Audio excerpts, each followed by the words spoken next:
এই প্রথমবারের মতো পর্যটন শহর মৌলভীবাজারে গ্রীষ্মকালীন দৌড় প্রতিযোগিতার আয়োজন করা হয়েছে। শরতের চমৎকার এই সকালে 7.5 কিলোমিটার এর দৌড় প্রতিযোগিতায় স্থানীয়দের পাশাপাশি বিভিন্ন স্থান থেকে আসা দৌড়বিদরা এতে অংশ নিয়েছেন। এমন আয়োজন সবাইকে উচ্ছ্বসিত করেছে।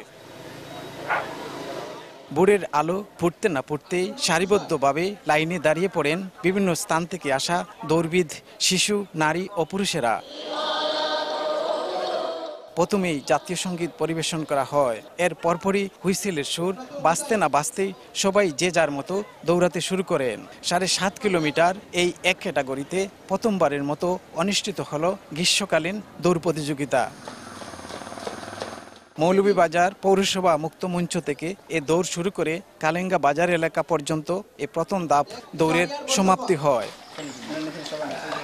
তারপর একই স্থান থেকে ইউটার্ন হয়ে আবারও বর্ষিজোড়া ইকো পার্ক পাড়ি দিয়ে কলেজ গেট, শেষে কোর্ট এলাকা হয়ে সার্কিট হাউসের পরপরই প্রেস ক্লাব মোড়, তারপরে জেলা পরিষদ ভবনের সম্মুখ দিয়ে এসে পৌরসভা উন্মুক্ত মঞ্চ। এতেই 7.5 কিলোমিটার গ্রীষ্মকালীন দৌড় প্রতিযোগিতার সমাপ্তি হয়। নারী পুরুষ সহ অনেকেই আজকের এই গ্রীষ্মকালীন দৌড়ে অংশ নেন। অসাধারণ, স্পেশালি সেকেন্ড হাফের যে রাস্তাটা ছিল, রেমা কালেঙ্গার যে রাস্তাটা, সেটা অসাধারণ। রাস্তা একটু এবড়ো ছিল, কিন্তু সেটা ওভারলুক করা যায়। আমাদের জন্য খুবই সুবিধা আছে। হ্যাঁ, আমাদের জেলার মধ্যে এরকম আয়োজন করা হয়েছে। আর আমি এবার ফার্স্ট টাইম এসেছি, আর আমি সেকেন্ড হয়েছি। অ্যাথলেটিক্স প্রতিযোগিতায় অংশগ্রহণ করে চ্যাম্পিয়ন হয়েছি।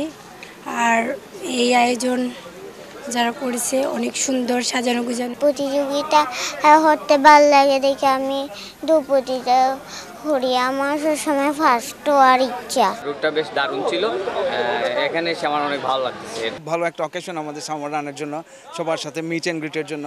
আমার ছেলেকে নিয়ে প্রথমবার এসেছি, সে আলহামদুলিল্লাহ কমপ্লিট করেছে। পাওয়ার পালস এলিনা ও মৌলভীবাজার অ্যাথলেটিক্স একাডেমির আয়োজনে এই গ্রীষ্মকালীন দৌড় প্রতিযোগিতা অনুষ্ঠিত হলো। প্রতি বছর যাতে তারা আসে এই ব্যবস্থার জন্য আমরা বিভিন্ন অর্গানাইজেশন বিভিন্নভাবে আয়োজন করি।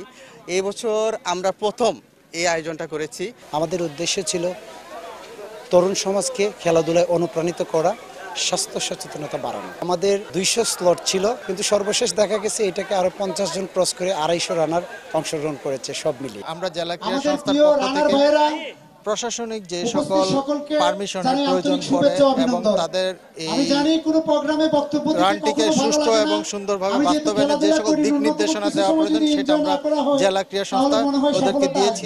আয়োজনকারীরা বললেন, এই জেলায় একাধিকবার গ্রীষ্মকালীন ম্যারাথন অনুষ্ঠিত হলেও গ্রীষ্মকালীন দৌড়ের আয়োজন প্রথম, আর এতে অংশ নিতে পারায় অনেকেই উচ্ছ্বসিত। প্রতিযোগিতার পর বিজয়ীদের মধ্যে পুরস্কার বিতরণ করা হয়। এবারের এই গ্রীষ্মকালীন দৌড় প্রতিযোগিতায় শিশু সহ 2 শতাধিক নারী পুরুষের অংশগ্রহণ ছিল। শাহ অলিদুর রহমান, সময় সংবাদ, মৌলভীবাজার।